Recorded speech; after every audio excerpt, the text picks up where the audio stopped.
ashaka wumva amagambo y'ubwenge witonze. Niba uri umuntu w'umuhanga ntago uburi tukuramo. If you're rejected, ati nujya ukatirwa, accept it. ujye ubyakira cyangwa ubyemere.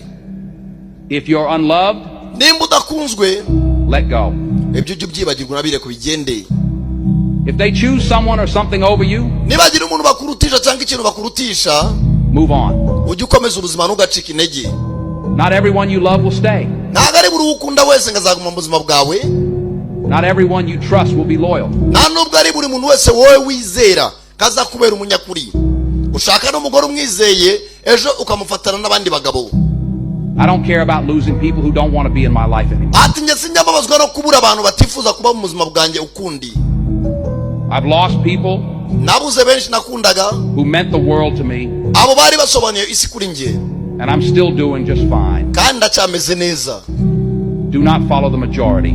ati ntukajye iyo bigiye ntugakurikira abenshi bagiye, Follow the right way. ahubwo ujye ukurikira inzira nyayo. You can feel it when someone is not being real with you. ati akenshi uzabimenya igihe umuntu azaba arimo arakubeshya atakubwiza ukuri. Energy never lies. imbaraga ntizijya zibeshya.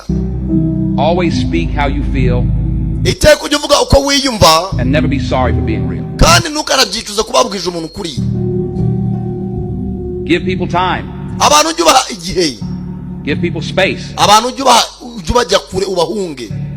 Don't beg anyone to stay. ati ntuzigere usaba umuntu kuguma mu buzima bwawe, Let them roam. jya ubareka bagende. uko baje mu buzima bwawe n'abandi bazaza. What's meant for you will always be yours. ati icyawe ntawe kijya, iteka muragendana. icyaremewe kuba icyawe n'ubundi kizaba icyawe. I feel so much better when people don't know where I am and what I'm doing. ati akenshi njye numva merewe neza kurushaho iyo abantu batazi aho ndi n'ibyo ndimo.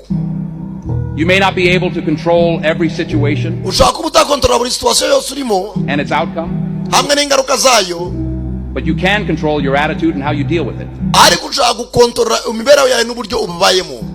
Do good, uzajya ukora ibyiza, it will come back to you in unexpected ways. ati bizakugarukira ibyo byiza wakoze mu buryo bumwe cyangwa ubundi udasobanukiwe. bimwe abanyarwanda bavuga ngo gira neza wigendere, ineza uzayisanga imbere. Be happy with what you have ujye unyurwa n'ibyo ufite while working for what you want. mu gihe urimo urakorera icyo wifuza kugeraho. Remember that some things have to end kandi ujya wibuka ko ibintu bimwe bigomba kurangira for better things to begin. kugira ngo ibindi byiza bitangire.